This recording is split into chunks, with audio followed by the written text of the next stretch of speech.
Welcome to Horror Makes Us Happy, the podcast where we ask the question, what is it about horror that makes us happy? Your hosts are Steve Becker and myself, Chris Whitman, and you can find out more about us at our website, horrormakesushappy.com. Before we get started, this is the trigger warning. This is a horror podcast. We talk about horror things, so we could delve into sensitive subjects. There may be foul language or discussions about physical or emotional abuse. Maybe. But maybe not. It's actually more of a psychological delve into what exactly it is we like about horror. You just never know what's going to come up. You never know what's going to come up. So we have the disclaimer. So if that is your cup of tea, welcome to the show. Also, we want to thank our Patreon supporters. Steve and I have both lived paycheck to paycheck, so we can definitely appreciate how meaningful it can be to even offer just $1 here and there. That being said, Patreon also has a free tier, so even if you can't offer any financial support, you can just sign up for the free tier and give us support that way. Or there's also, the usual things of liking, sharing, subscribing, telling a friend, sacrificing a goat to the dark gods. The usual. There's also buy me a coffee if you want to do a one-time thing. Yeah, that was the sacrificing the goat to the dark gods thing. That results in the dark gods giving me a coffee. Nice. Yes. It's like a Goldberg. Goldberg? Was it the mousetrap thing? No. Rube Goldberg. Yes. It's a Lovecraftian Rube Goldberg. Oh my god, I want one of those now. That could turn out different than you expect. Yeah, it's a surprise. Yeah. Well, today we are talking to Mr. Gino Acevedo, special effects artist best known for a number of things. Let's see, Nightmare on Elm Street 5, Alien 3, Wolf, Death Becomes Her, Godzilla, King Kong, Black Sheep, Exorcist 3, Lord of the Rings, and more. Welcome, Gino. Nice to talk to you. Thank you very much. It's nice to be here. Our pleasure. Before we get into the meat of the interview, you want to let people know what you're currently working on? Yes, I'm currently working on The Hunt for Gollum at What a Workshop. Oh, yeah. In New Zealand. Yes. Yes, we are speaking across the date shit. What the hell is that? Date time zone? Prime Meridian. Date line? Something. No, is it? No, I think the Prime Meridian's in Greenland, isn't it? Or not Greenland. Post Meridian. Whatever. Across the pond. Yes. Let's see. That said, this is going to be less about your body of work and more about what you yourself have been a fan of, from childhood to adulthood. And then we talk at the end about any common themes that have cropped up and how those intersect with horror as a genre. That said, it's not meant to be a therapy session. So if there are any questions that we ask that you don't want to answer, you just say pass and we'll move on. But starting with childhood, what are some of your earliest memories of scary things? Some of the earliest memories. My heritage is I'm a Mexican American, and in Mexico they have a character called La Cucuy, and the Cucuy was basically the boogeyman, and so that's something that the parents would always tell you, that if you don't behave, the Cucuy is going to get you, and it's like, holy shit. So that cannot happen. So. And the Cucuy was always either living under the bed or in the closet or something. So that was probably one of my earliest childhoods, is just always hearing that. And every time I hear, another family or somebody say something, telling these kids to watch out for the Cucuy or he's going to come and get you, it just brings back a lot of those memories. I'll bet. But it was that. And I guess, from a very early age, I always loved monsters and monster movies and stuff. I grew up in Phoenix, Arizona, and there used to be a TV show on Saturday mornings called The World Beyond, and they showed all the classic horror films, and all the classic Hammer films, Dracula and all that stuff, as well as King Kong and Godzilla and all that kind of stuff. So always, my whole life, ever since I was a kid, I was always a monster kid and grew up on the stuff and loved it. Cool. Quickly about El Cucuy. I've heard of La Llorona. What's the difference between the two, or do you know? I don't know, actually. I don't know if I've heard of that one. La Llorona. Huh. But I'm not familiar with La Cucuy, but looking up La Cucuy and my knowledge of La Llorona is more of a Bloody Mary kind of thing. She's a woman that stalks you in the night. I believe there's even a ritual to summon her, like saying Bloody Mary in the mirror or something like that. But La Cucuy looks more like a cross between Krampus, a Chupacabra, and Bigfoot. Like it's definitely very cryptid looking. This is a creature who will eat you, not a creepy ghost woman. Yeah, exactly. Well, the thing I was keying off of was you mentioned, kind of being threatened with it when he was a kid, and we've heard the same thing about La Llorona. Yeah. Same thing with her. Yeah. I want to say one of our guests has brought up La Cucuy before. That sounds familiar. Not Cucuy. La Llorona, yes. Definitely. A couple of times on her. Yeah. So that's interesting. I'll have to read up on that one. Let's see. So you did also mention Dracula, King Kong. Anything else stand up to you from your childhood? Other ones, I think. I mean, just going to some of my favorite monsters would be the creature in the Black Lagoon, and that was always one that I love so much. But at the same time, scared the shit out of me. I would just go and swimming in the ponds or lakes or anything like that because I knew he was down there. It was almost as bad as watching Jaws, and Jaws did it for me as well as, many other people of, swimming in the ocean or in even freshwater for that sake. But it was just one of those things where it was like it left so much to your imagination. And I think the imagination is such a strong thing in your head that it's you just imagine these things that are down there. Especially, and of course it helps, having a love for monsters and stuff that your imagination just goes crazy about what's down there. And then every now and then if you're, swimming someplace and a piece of seaweed or something touches your leg, that was that, Yeah. All right, I'm out of here. A lot of our guests have defined that said that there was a defining line or like a dividing line where before this line they were afraid of horror and then after it they started to enjoy it. Was there anything like that for you, or was it always enjoyment?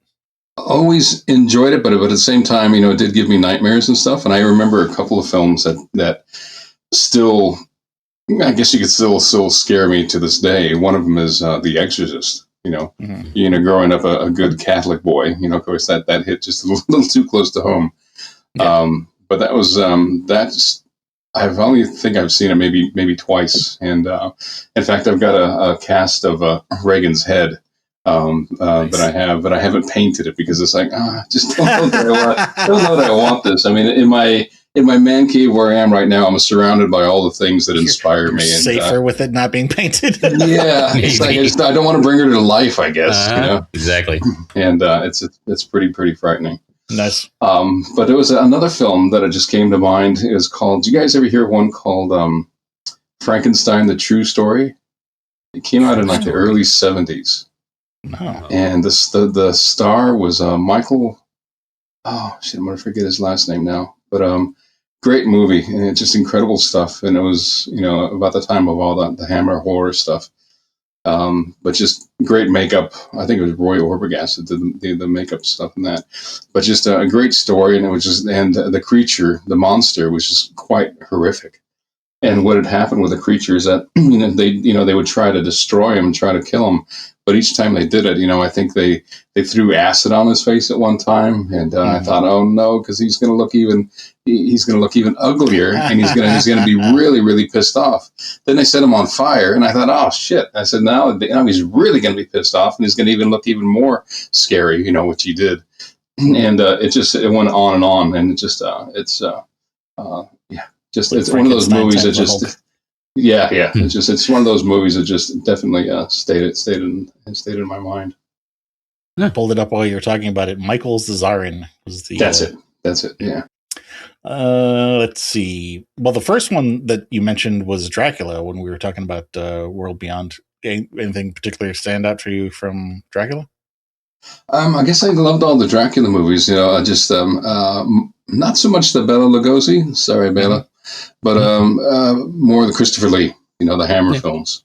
Okay. And just what I loved about that is that, he didn't really have a lot of dialogue or anything. He didn't have to. He just had these incredibly haunting eyes and this look about him and this presence. And I was lucky enough to work with Christopher on Lord of the Rings. And just the first time meeting him, it's like, you get this every now and then when you meet somebody or they come into a room, they have this certain kind of aura about them or this presence. And I swear when Christopher walked into the room, he didn't walk, he floated. And he's a very big man. I mean, I'm big. I'm 6'3", and Christopher is about 6'5", maybe 6'6". He's very tall, and just this great, amazing stature and presence, and this confidence that he has about him. And he's got this deep, booming voice. It's just really incredible. And every time it was like, looking at him, I just thought of Dracula. And I don't really get starstruck so much, but I definitely got starstruck with Christopher. Cool. I'll just tell you one quick little story that in the very beginning when we were working with him, I was with my friend Dominique Till, making him up in the makeup trailer. It was like, probably 5 a.m. and dark outside. And all of a sudden the generator goes out and it's just pitch black. And we all just went, oh. And so then I said, hey, Dominique. She goes, yeah. I said, do you realize that we're in the dark with Dracula? And all we heard was this. Yes, loved it. And even today, the arms are standing up on my. The hairs are standing up on my arm right now. It's like it was so funny. And then luckily, thank God, the lights came back on, and we went back to work. Nice. That is an awesome story. Sense of humor about that, yeah. Oh yeah, that has a great sense of humor and just absolute legend absolute legend. How great is it to just grow up watching movies with actors and icons in them, and then later on you get to actually work with them. Oh, it's incredible. Yeah. I mean, they say, never meet your heroes, but this was one. Yeah. That was it was a great pleasure to meet that one. There are a few. Let's see. What about King Kong? That was the second one you mentioned. Yeah, so King Kong. Well, I'm a huge fanatic about apes anyway, and ever since I was a kid, love going to the zoo. And the first place that we go to is to the chimpanzee or the gorilla enclosure. Mm-hmm. And I just had this connection with the apes, and I don't know what it was. It was just like because there's something about looking into an ape's eyes. It's very unlike looking into a dog's eyes. Look into a dog's eyes. Of course, they're wonderful and everything, but they're just wondering when they're going to get their next treat or something. But when you look into any sort of a primate's eyes, they have this incredible amount of intelligence, and you can see that they're studying you just as much as you're studying them. And it's that that 98% DNA that we have with the chimps and gorillas that is just really incredible. But it was one thing that just always drew me to them, and I loved it. And so going on, through my life, and I remember watching the original Planet of the Apes when that came on. I think the original came out in 1960. I want to say 65, something, 68, was it? It might have been 5, but I thought it was 8. Okay. And anyways, but I saw that when I was probably, 8 years old or something. And maybe a little bit later, but I was just fascinated with it. Again, it was a great movie, and these apes could talk, and I knew they could talk. So, and that was just groundbreaking. And then, later on in life, I got to work on the remakes of all Planet of the Apes at Weta FX, Weta Digital. So it was great to kind of go full circle with that. Cool. Yeah. So did you, how can I say this? Did you have that experience at the ape enclosure before seeing King Kong, or was after? Because I'm thinking, from what I remember of the King Kong movie, it would, hard to have that eye contact and feel that intelligence from the movie. You know what I'm saying? Yeah, no, it was definitely before that. I had that connection with the apes way before I saw King Kong. But even with King Kong, it's like he still had this incredible, and I guess you could say just intelligence and his personality, and just I still cry when he dies. You just really feel this compassion for him. But it's the animators did such an amazing job with him that they really got to your heartstrings by just with the animation and making this creature alive. Cool. So you mentioned being a fan of the monsters, and you've named a couple here. Do you have any idea why there's a common thread with monsters in particular?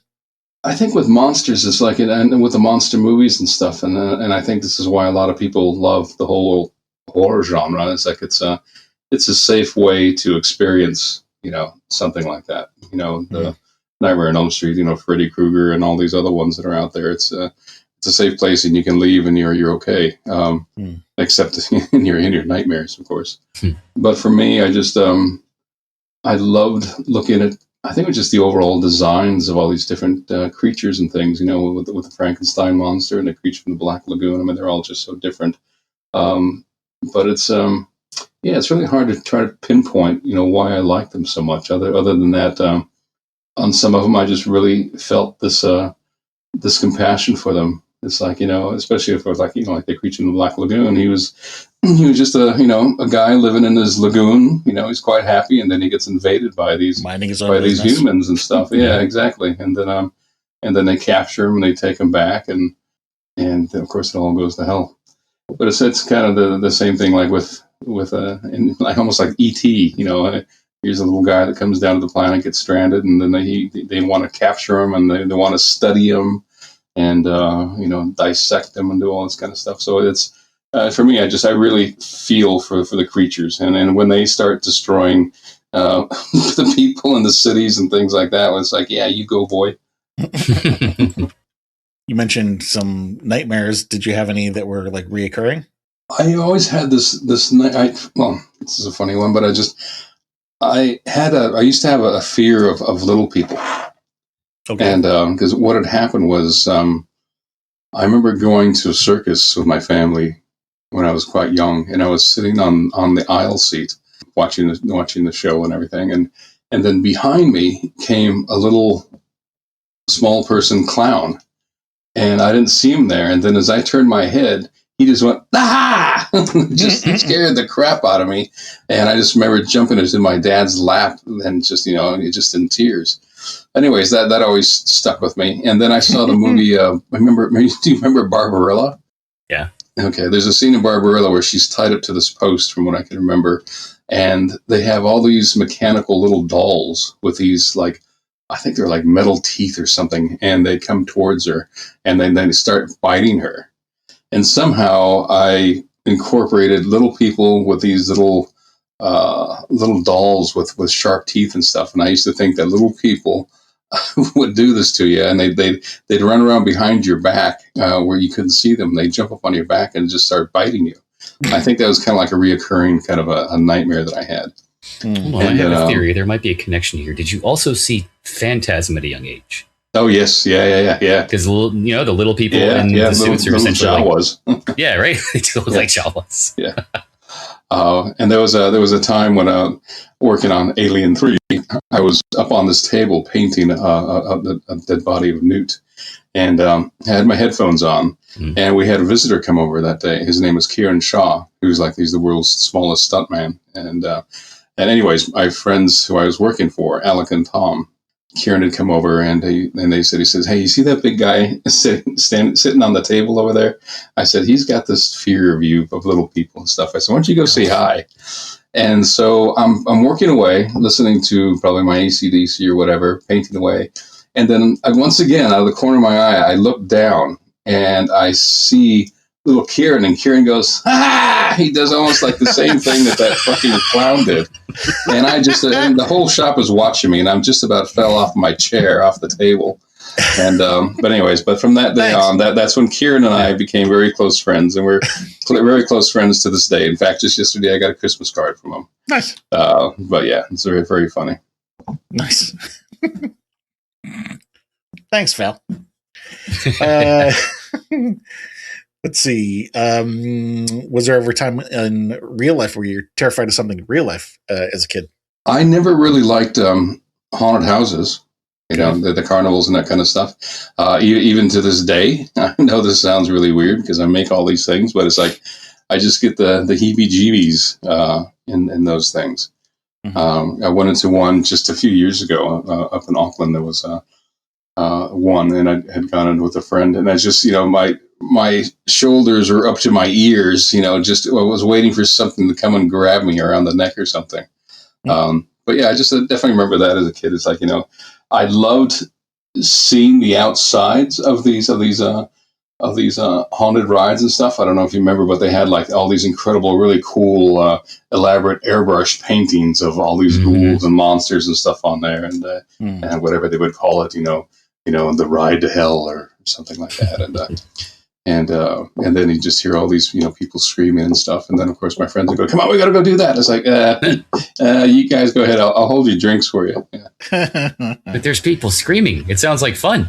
Yeah, exactly. Yeah. Let's see. Flipping that last question around, was there ever a time in your childhood when you felt exceptionally calm or safe or at bliss? Yeah, I guess. Well, I think like a lot of kids do, they feel quite safe being around the parents and stuff, I guess. Mm-hmm. And my dad was a bit of an artist as well, and did some sketches and drawing and that kind of stuff. And I think he was a fan of the monster stuff too. And I mean, that's probably where I got some of it as well. He's probably the one that turned me on to the World Beyond. Watching that. And I was going to ask about that because that is kind of a thing that comes up with a lot of our guests. Is it's really a phenomenon we should probably do a whole other podcast about. It's the Saturday morning horror shows. It just seems no matter where you are in the States or even in other countries, there's always a Saturday morning horror matinee. And I was going to ask if like you just stumbled across that when flipping channels, or if maybe a parent had showed it to you, because that's also a thing that we often see is usually as a parent introducing the kid to this Saturday morning classic horror show. Yeah, I'm pretty sure it was probably my dad that that did it, and we'd sometimes watch them together, from what I can remember. Nice, that's wholesome. What's funny now is like with my daughter, being excited and wanting, when she was old enough, to wanting to share my experiences of watching some of these great films, old films, with her. I really wanted her to watch Jaws, and so we watched, the original Jaws, and she's watching it, and age-wise, she was probably maybe 12 or 13, and she goes, "Oh God, Dad, that shark looks so fake." Oh my God, that's what they had at the time. Right? It's like and I was waiting for the part of, you remember, where the head pops out of the bottom of the boat, and I was waiting to show, because I really was waiting for that jump, and it got just to that part, and the DVD froze. And I couldn't get it to play. It wouldn't play that thing. It's like, and by then Ruby had lost total interest, and so she's never seen it. I'm sure that doesn't really help the argument of old film versus new film. Like, this is older technology. Who has physical media anymore? Yeah, right, exactly. And the same thing happened with the Planet of the Apes, the original one. Because she knows what a apes fanatic I am, and with that show, and we were watching it one time. She goes, "They don't look too good, do they, Dad?" It's like, oh, come on. That was John Chambers doing his best, and this is what they had at the time. It was groundbreaking. Come a long way. Yeah. And he said, "Well, the stuff you use guys, your imagination." That's what we did. After that, it's like, okay, you don't have to watch my movies anymore. Yeah. I was going to ask about anybody else in your family being fans of horror. So, Dad, was anybody else in the family fans of horror? I've got a younger brother, Gino, who's like 3 years younger than I am, and I think he never really gravitated to the monster stuff as much as I did. But I think he had an appreciation for him, but not enough to go out of his way for it. And here in our family here, my wife is she's Kiwi, born here in New Zealand, and she was in a movie called Brain Dead. I don't know if you guys have seen that one. Dead Alive? Dead Alive, yeah. And one of Peter Jackson's early films. And she plays a character called Rita, and she's the one that Baby Selwyn comes out of her face. Oh, yes. That's the reason I married her. Yeah. That's a good reason. Yeah. It's a great place to start, yes. But yeah, she's in the industry and in the business, and has become Peter's casting director since his early films. Awesome.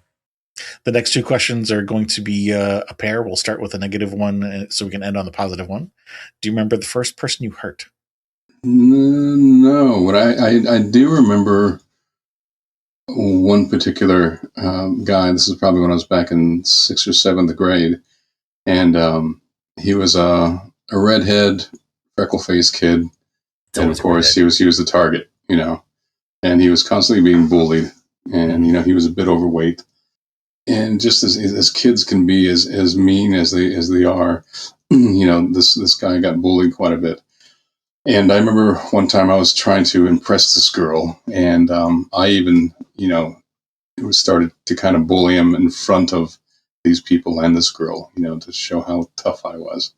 But I think about this to this day, and how stupid that was. And And I think about him to this day, and I think about how bad I made him feel, and how he must have felt already. Always being picked on and bullied, and just what it would be like to wake up in the morning knowing that you had to go to school and that you're going to get picked on. What was it going to be like today? And unfortunately, that's the way it is with a lot of these kids these days. But now, of course, they have the social media and stuff that does even more damage than that. But yeah, so I think if I've hurt somebody, and I do think about this person every now and then. I try to look them up, try to find them, because I'd love to talk with them and apologize. But yeah, I think that's probably the main guy that I've intentionally hurt. But yeah, schoolyard stuff is not uncommon. Part of growing up and learning to be a better person, which at least sounds like you have, because that you feel bad about it. If you didn't feel bad about it, that would be more of the problem. Yeah, long term anyway. And it's something that that we've both Liz, my wife, and I have taught our daughter. And it's because of the mistakes that we've made, and to let them know and to teach them is look, if you do something, there's going to be consequences. Sometimes there'll be good consequences because you've done something good, but if you do something bad, there could be consequences that are not going to be so good. Right. So it's you need to stop and think about it before you say something about somebody, or if you're going to do something, to stop and think about it before. Yeah. So flipping that question around, do you remember the first person you helped? No, just not the first person, but it's something that that I do quite often, and I try to, on a daily basis. I love to, if I see, a woman wearing a beautiful dress or something, I said, "That's a beautiful dress. You look really nice." And out here, they have some, amazing people. The Maori people and the Polynesians, and on Sundays, the Polynesian people are usually dressed up for church. And I remember this one woman in a grocery store had this really beautiful dress, really floral and just gorgeous. And I just had to tell her, I said, that dress is really beautiful on you. And she just looked at me like surprised with it. All of a sudden, it became a big smile on her face. And it's things like that you can really change somebody's, the way somebody's going to feel the rest of the day. And if you turn that around the other way, it's like, again, thinking about something before you say it. If you were to say something negative to somebody, think about how that could react, how they could react to that, and how they're going to feel the rest of the day. Mm-hmm. So it's interesting. It's something I think about all the time, and I, try to help people as much as I can. And even in my career, I've been around for a long time, and I, try to give back as much as I can to young artists and things. So that's a good way to it's a good way to help somebody, but also a good way to make yourself feel good. Yes. It doesn't cost anything. No, exactly. Yeah. So moving into teen years, what were some of the standout books or movies that you remember from your teens? From my teens, probably Jaws. We talked about that one. Yeah. Oh, probably one. In fact, I'm looking at a wall. Of course, I've got a wall of pictures here, but it's American Werewolf in London was a huge hit on me when I saw that. That was in the early '80s, I think it was. Mm-hmm. And loving monsters, but of course loving werewolves and stuff, and seeing this movie for the first time, not really knowing what it was going to be about per se, but seeing that whole transformation that Rick Baker did was just, to this day, it's still one of the greatest transformations ever, done practically. Mm-hmm. And just that movie really stood out for me. Cool. Other films would be Island of Dr. Moreau. I love that one. What do you like about that one? What I liked about it was I just felt this sympathy for these poor people that were being tortured in a way because they were having these experiments done on them, and they're being turned into all these different kind of crossbreeds of these animals and things, and you could just see how much pain they were in. And so once again, I was rooting for the monsters. Yeah. Talked about Jaws. American Werewolf in London, you mentioned both the werewolves and the makeup. Potentially another, compassion thing there again. Yeah, definitely. Sounds like it. I forgot to ask if you participated in Halloween when you were a kid. Yeah. Oh, yeah, very much so. It's like, Halloween is still more of my favorite time of the year than Christmas. Same. But sadly, down here in New Zealand, it's not really celebrated as much as it is in the States. And, much to my sadness. But Halloween, growing up as a kid, that's when, we used to, make ourselves up or get a cool mask and go out trick or treating. We used to get a pillowcase and take that around to go around the neighborhoods and have it all filled up with candy and stuff. Because only amateurs have the little plastic jack-o'-lantern bucket or Hey. I'm just saying, if you're going to go pro, use the pillowcase. Yeah, you go big time, baby. Yeah, and I remember one time, being quite artistic ever since I was a little kid. My friends and I were really into Kiss, listening to Kiss, and so my friends go, "Well, we should go as Kiss." I said, "And Gino, since you're a good painter and stuff, you can make us up." And it's like, oh, okay, that's an idea. So I went out and Mom bought us some paint, just some water-based poster paint, and so I painted up my friends and my friend Andy, and I finished him up. I think I made him up as Peter Criss or something, and I finished it up, and Andy goes, "Oh, it's starting to feel really tight on my face." And then I said, "Oh, that's just the paint, just drying, I guess." And he goes, "It's starting to burn a little bit." And I said, "Oh, it's still drying. It's still drying." So then I made up my other friends, and then I made myself up as Gene Simmons, and I put it on, and I'm going, "Yeah, it's really starting to feel tight on my face, and it's starting to burn." My friends are going, "Yeah, this is really burning my skin." And so we never made it. We never even made it out the door. We all ran into the bathrooms and washed it off our faces. And then it wasn't later that my mom looked at the package and it said, "Not for use on skin." Oh no. So I don't know what we ended up doing with that year, but because our plan is the KISS group just didn't work out. I think by then we probably all had red faces, from a rash. What was it, like latex house paint or something, or? It was just like a poster paint. Okay. Just meant for paper, I guess. But it was, and I used to love going into this mall called Thomas Mall in Phoenix, and they had a joke shop in there. It was called the Bert Easley's House of Fun. And I'll never forget, they had this whole wall filled up with all these, the old Don Post latex masks and stuff. And they were all so cool. It was just like, but there was no way I could ever afford it. Mm-hmm. And I remember one year, because I was, again, that just reminded me that I was, a huge werewolf fan even back then, that I told Mom, that I wanted to have one of those latex rubber werewolf masks, with the real hair on it and stuff, and I think they were probably like $35, which might as well have been, $35,000. Yeah. And so she told my grandfather, what I wanted, for Halloween. And so he went out and got me a werewolf mask, but it was one of the plastic vacuform ones.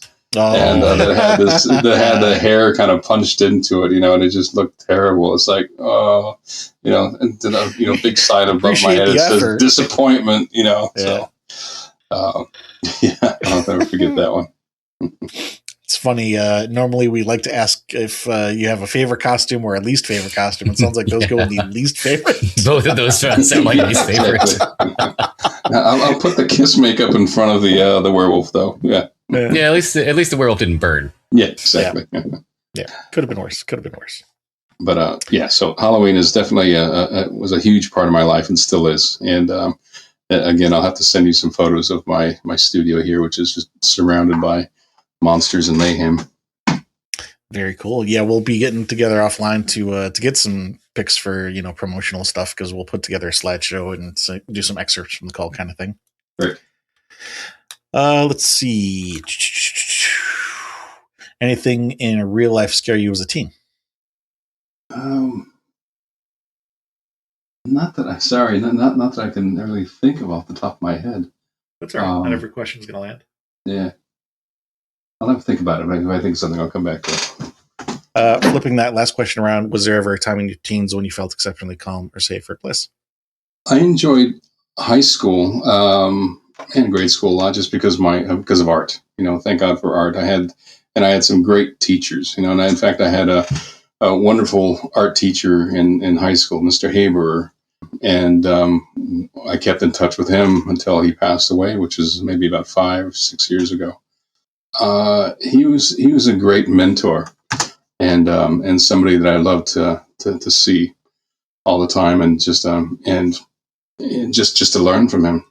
And so my teen years and being quite artistic really led me to where I am today. Cool. I'm sure he was glad to see your career. He did, yeah. And I would always keep him, and keep in touch with him, and tell him what I was working on, and send him photos and things. And every time I go back to Phoenix and visit my family and stuff, of course, I always stop by and see him. And so it's great to have those people that were so important to you, and it's something that I definitely take into consideration now that it's kind of flipped, and I feel like I'm the one who's the mentor in helping a lot of young artists and stuff, and as I mentioned earlier, just to give back, which is a great feeling, and it's because I had some great breaks, when I was a kid, and now it's time to give back. The student has become the master. At least more experienced, anyway. Mm-hmm. Any recurring dreams or nightmares in your teens?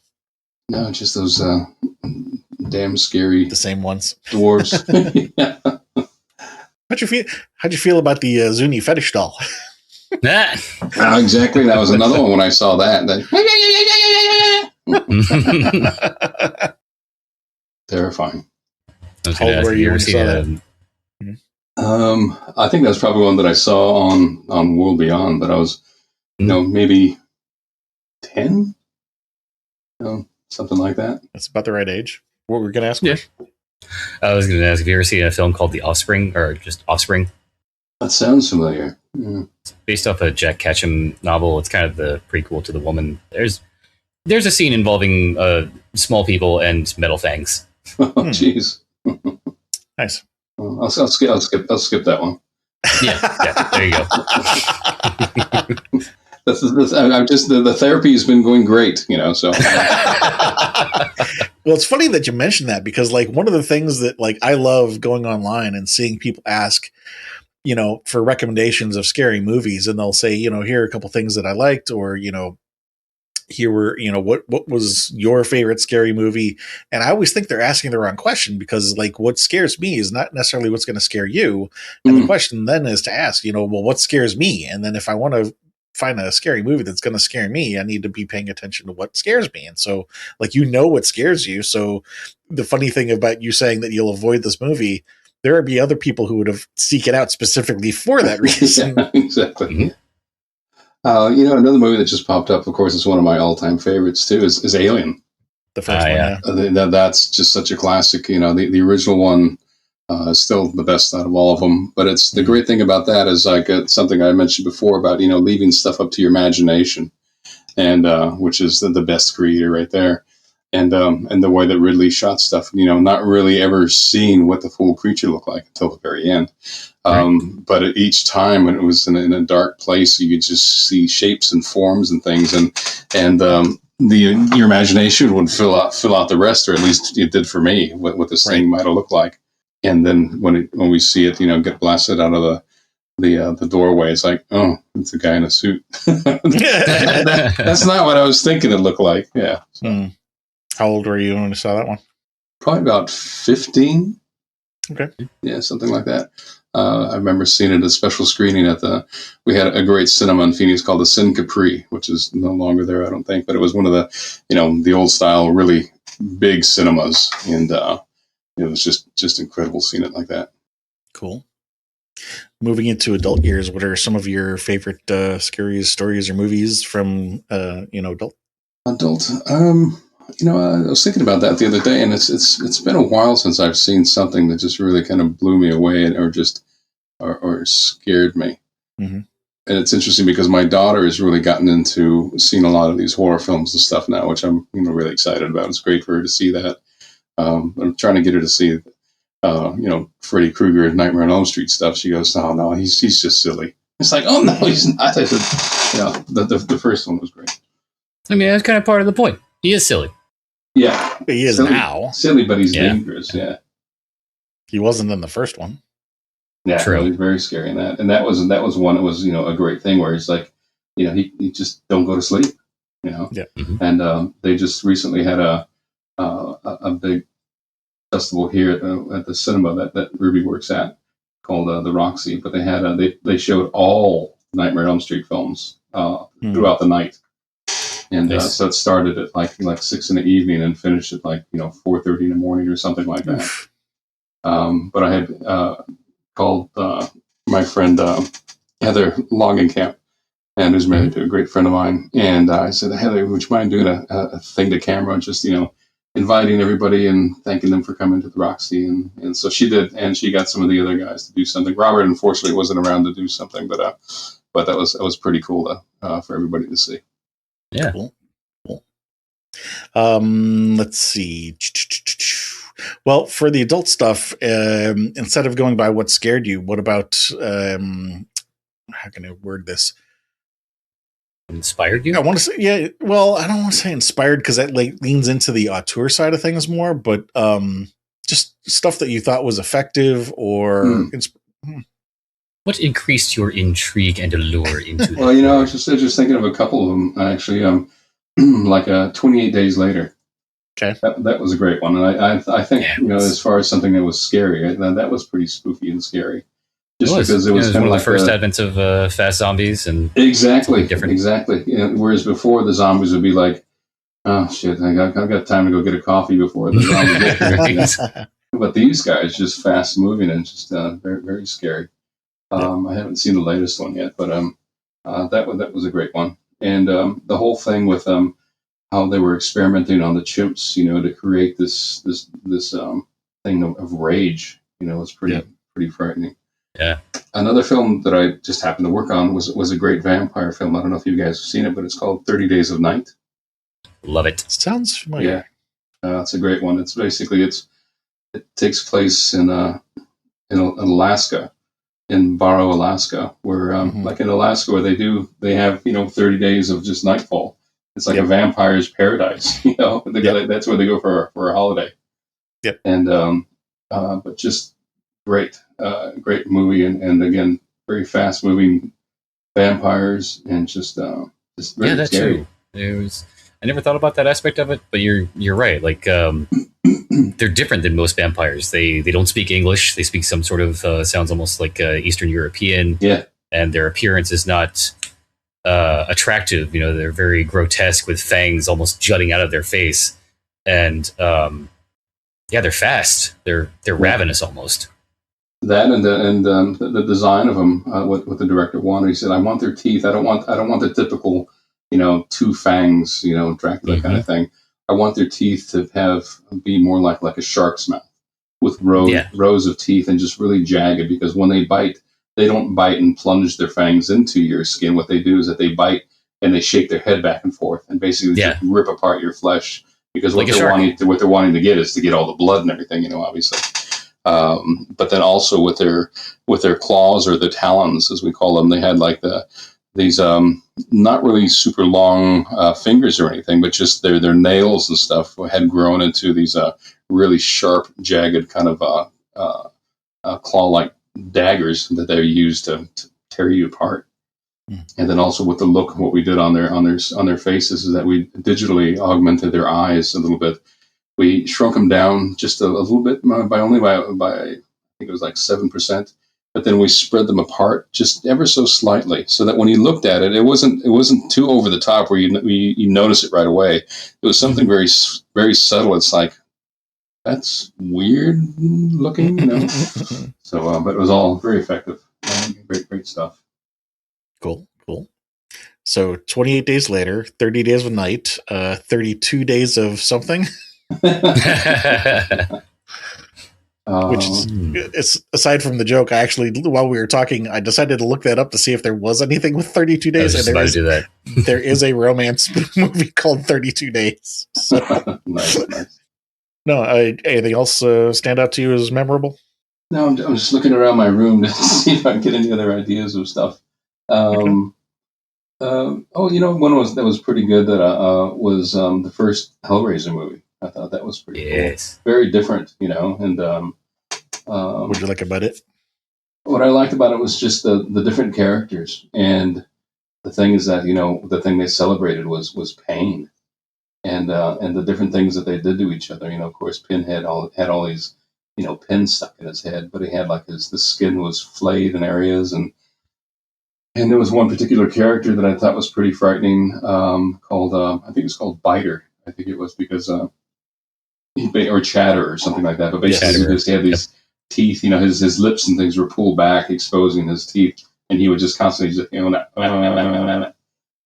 kind of thing. But he also didn't have any eyes, which I really love that design, and that goes all the way back to Giger's design for the alien, where he loved to design creatures without eyes because he thought that looked even scarier, which I totally agree with, because it does.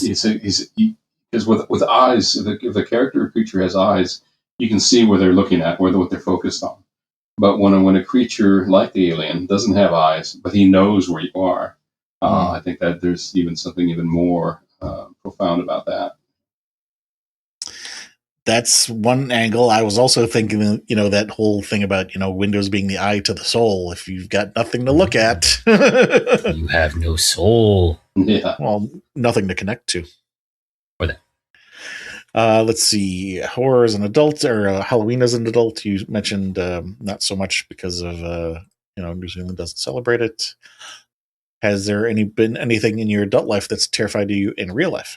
Just turn on the news. Yep. Horrifying stuff, and there's just so much violence all over the world. We just had something horrible happen just in Sydney last week. Yep. I'm sure you heard about that. It's just absolutely just horrible of what a human being can do, and just because of somebody else's beliefs, just ridiculous.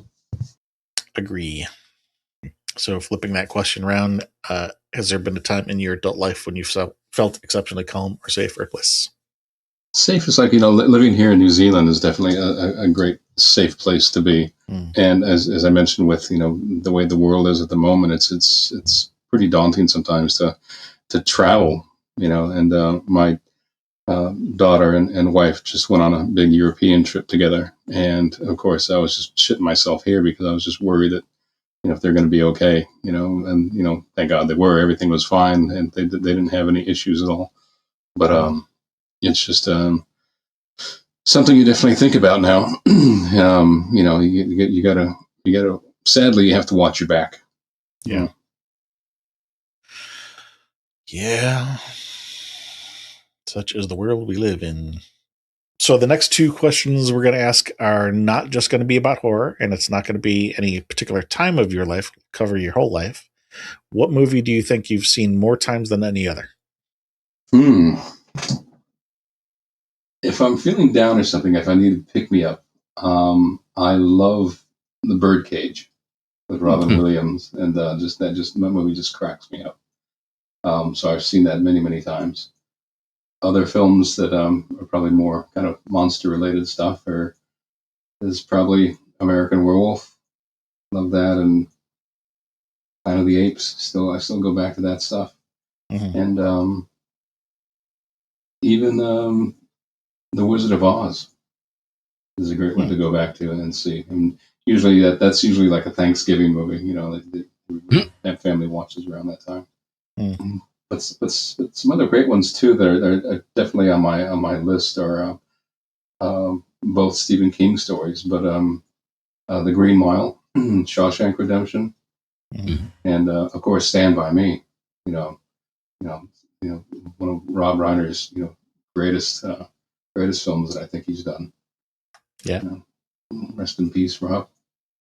Yep. Yeah. So I mean, it's hard to kind of pinpoint one thing because there's really some great stuff, and then of course don't get me started on Star Wars because that was a huge life changer. Yeah. Aside from the fact that it stars Robin Williams, is there something that you really like about Birdcage? The absolute acting that was just incredible between Robin and Nathan Lane. Nathan, it just cracked me up, and that's somebody that I would love to work with sometime. Would have loved to work with Robin. I kind of worked with Robin a little bit, not directly or anything, but I did some little bit of work on Bicentennial Man, which is another film that I really loved. Nice. But it was just a great combination of great actors and great direction. The director for the show was Mike Nichols, who directed a film that I worked on called Wolf with Jack Nicholson and Michelle Pfeiffer and James Spader. And Michael was just a brilliant director. And it's one thing to be a great director, but I mean to have the talent that's there to direct this great cast and to come up with such an amazing show. Yeah.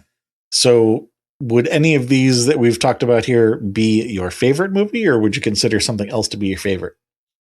I mean, if I had to pick one kind of thing, I would probably have to say like the original Star Wars film. Okay. It was just such a life-changing film when I saw it.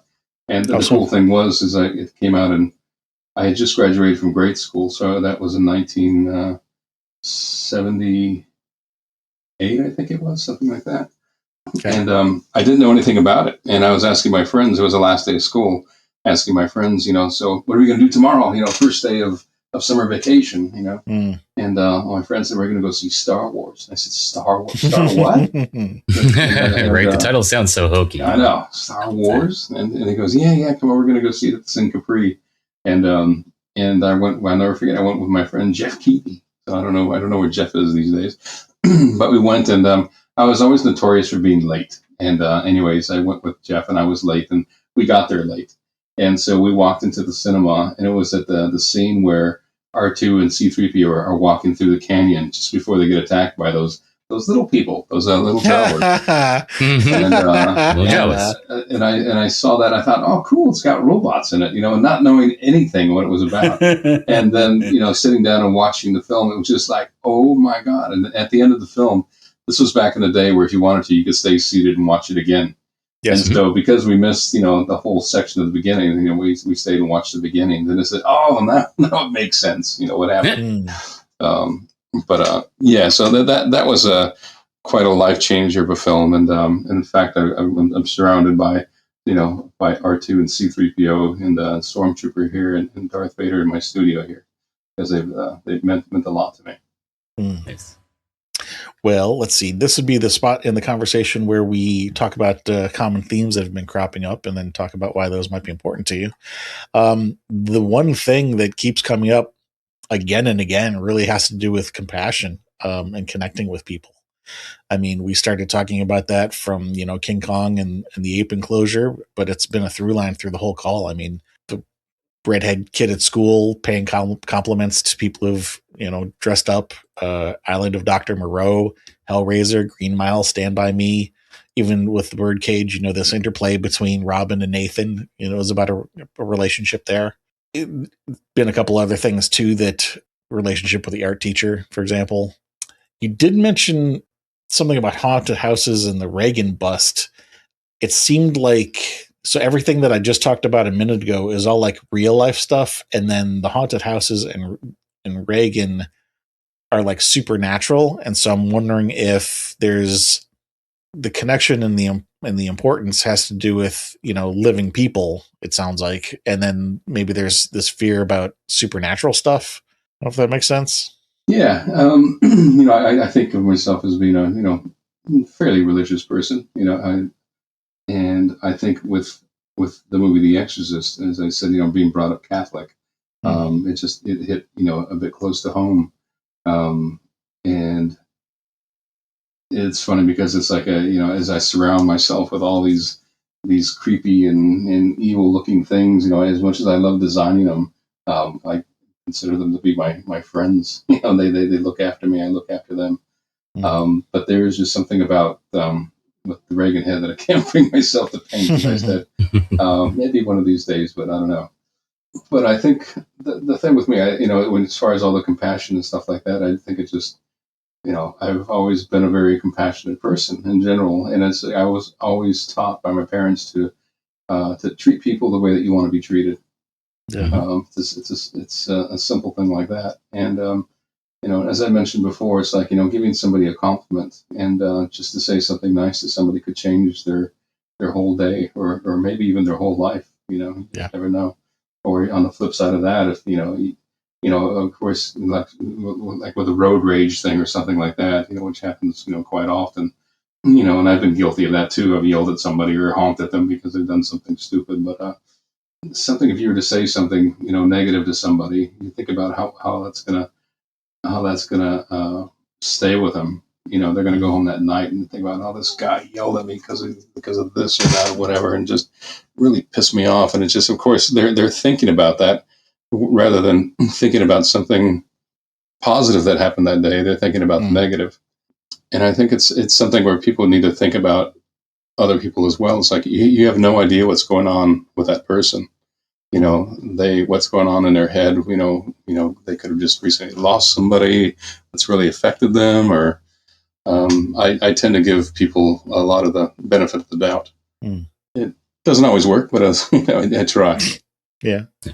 Any idea why compassion is important to you? Is it something that you think was taught to you, or something that you've just learned through your own experience?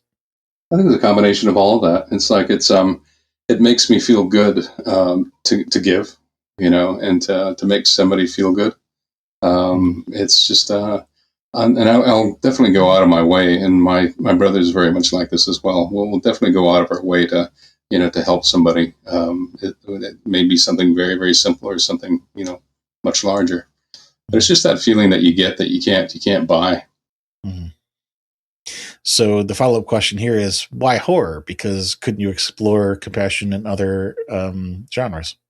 Definitely, and I think there's a little bit of something in the birdcage of some compassion that's in that, because of the differences of Robin and Nathan being gay, and then the son who is about to get married to this girl, and his parents, who probably aren't going to be very understanding at that.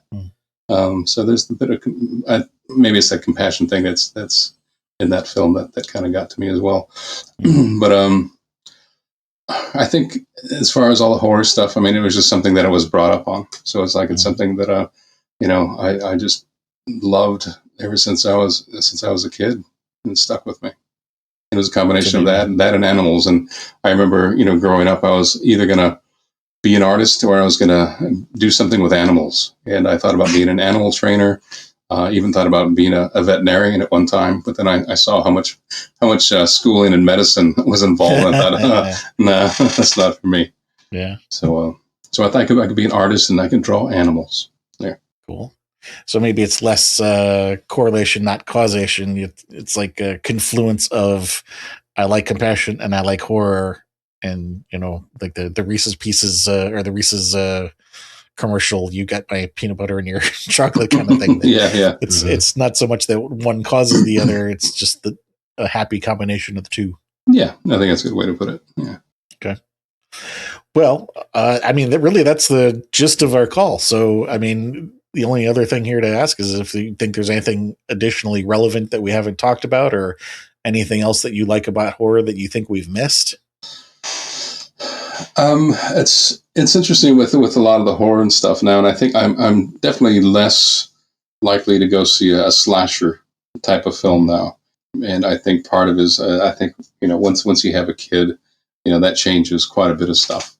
But it's there's just so much crap in the real world today, and to see the slasher stuff that's out there is like, don't need to see that. But I do love more of the classic kind of monster stuff. Yeah. I haven't really, I've been so busy, I haven't had much of a chance to really go out and see much in the cinema. But I think the last one I saw, I forget what it's called now. It's it won some awards because there was some really amazing makeups and stuff in there about I forgot the actress's name. She goes through this huge transformation. Demi Moore. Oh, yeah, Substance. Yes. No, that was one going into it, not knowing anything about it. My friend said, Nice. you've got to watch this. And so I watched it and it was just like, holy shit. So, okay. I wasn't expecting that. I wish I went into that one completely blind. Yeah, I knew a little, but yeah, still amazing. Cool. Well, we very much appreciate your time. Thank you for having this conversation with us. No, it's been great. Thanks very much. Yeah, our pleasure. And to anybody else out there listening, if you like what we're doing, please support us on Patreon or come to our website, horrormixishappy.com.